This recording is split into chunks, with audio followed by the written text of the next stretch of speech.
Hey team, welcome back. My name's Nick, licensed registered architect in the US, and we're going to do a fun tutorial today, nice and quick.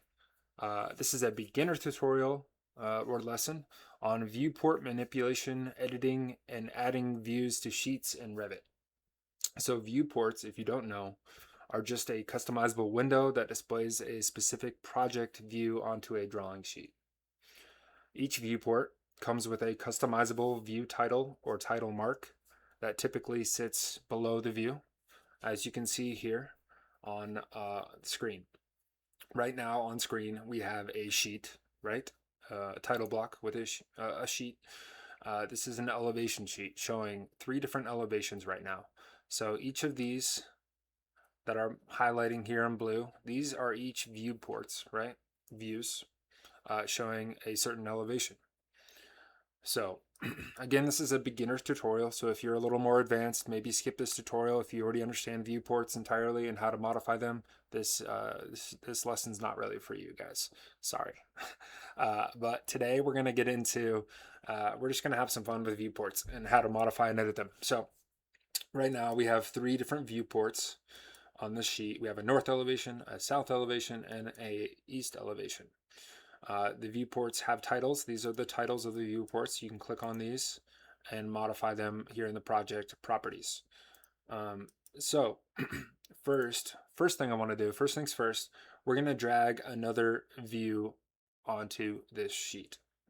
And we're going to add a view to the sheet. There's a couple ways to add views to sheets. I'm going to show you both ways. There might be more than that, but I just use the drag and drop method, which I'll show you first. To do that, so we have a west elevation here. Up top, you can see west elevation. Over here in the project browser, west elevation. So you click on that, and here's the west elevation.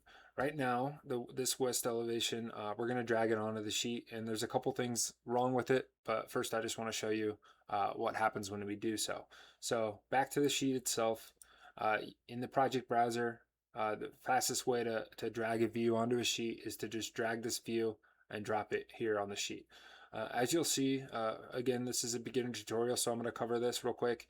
The blue square here, right next to each view, is showing that it's on. The blue square just means it's been sheeted, it's on a sheet. And once a view is on a sheet, you cannot bring that view onto a second sheet. It's just one view per one. A view can only be on one sheet, so you can't put a view on 2 or 3 different sheets. You have to duplicate the view and create a new view to put that on another sheet. So these, for instance, I can't drag and drop another south elevation view onto the sheet. It's going to give me this warning. This view is already placed on the sheet, blah, blah, blah, and so forth. So because it's already right here. So you can't duplicate the same view on that sheet or on another sheet, for instance. Okay. So that's the first thing. So west elevation, I'm going to select that and drag it over. And you'll see a couple things that are wrong right off the bat. First off, if I drag and then it just tells me to click to place it, I can place it, right? Look, first thing you'll notice is this view has a much larger scale than these other views. This is, if you zoom in here, we can see this is a inch per foot scale, while these are 3/8 inch scale, right? So it's quite a bit bigger, and that's not great.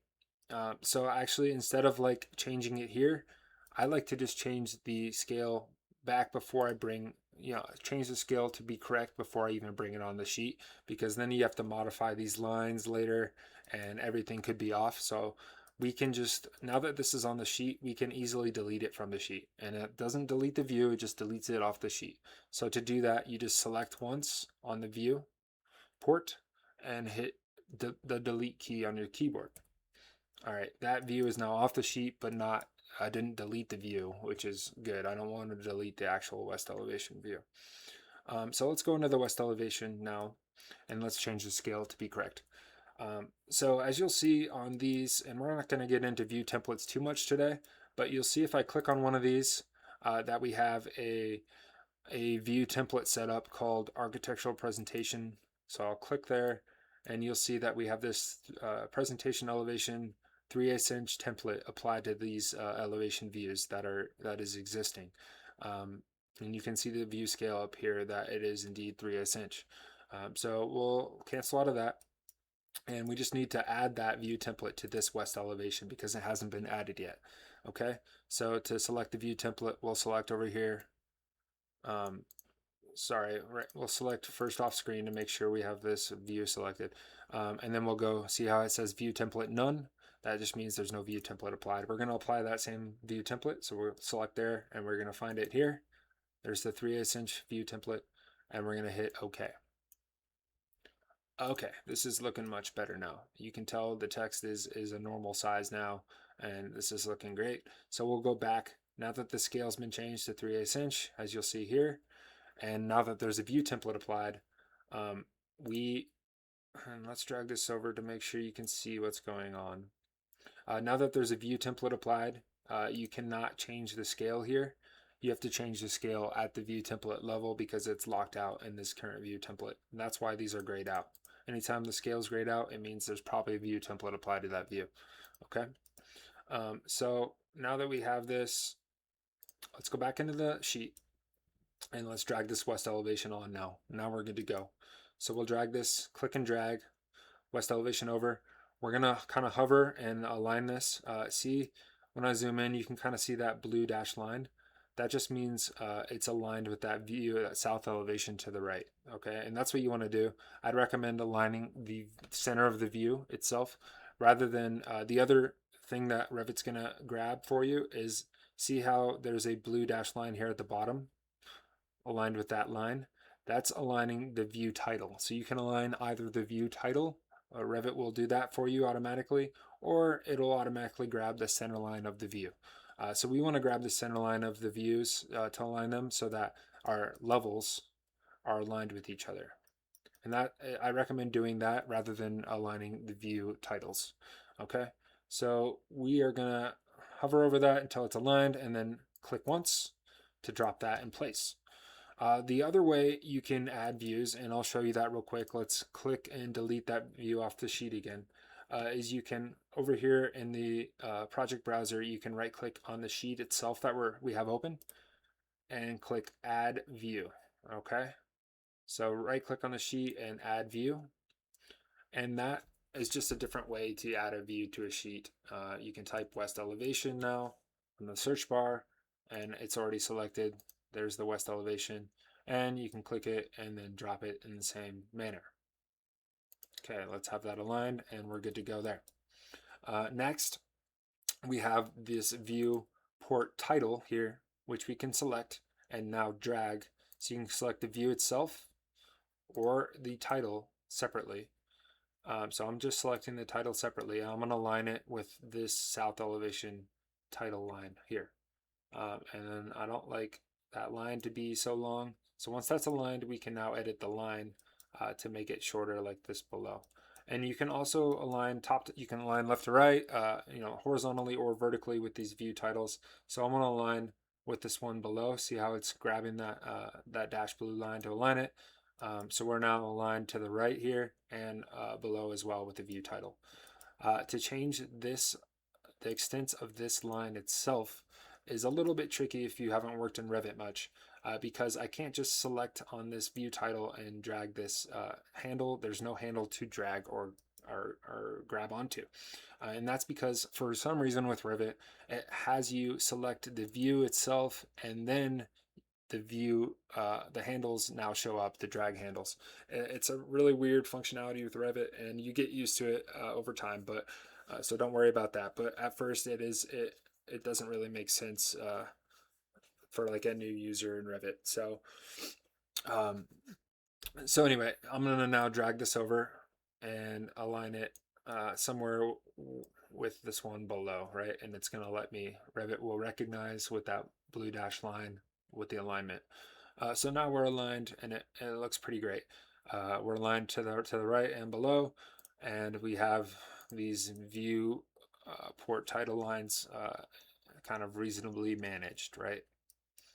Okay, what's next? What else do I want to show you guys?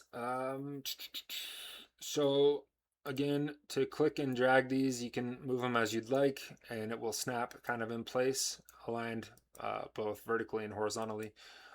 You can select the view, and then drag that individually, right, to align things. So it's kind of working with the view and the titles separately. If you want to have a viewport title that doesn't have this line, that's definitely possible. However, we're not going to get into that in this video, but to do that, it's just a matter of editing your viewports, which is like edit type over here. You can, with this viewport family, we have it set up so that you can show extension title or not. So if you want the extension title to not show up, you can just deselect that there. And sometimes these dialog boxes are weird, but that's now deselected, and you can hit OK, and that's going to take that line off of the view title, right? Great. Okay. So extension line is what we're calling those. For now, let's leave those on. So let's click there again and edit the viewport type and show extension line. It kind of is up to you if you want to show those lines or not.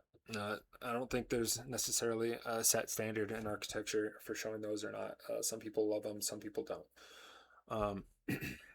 Let's see what else, guys. I think that's basically it I wanted to show you with viewports.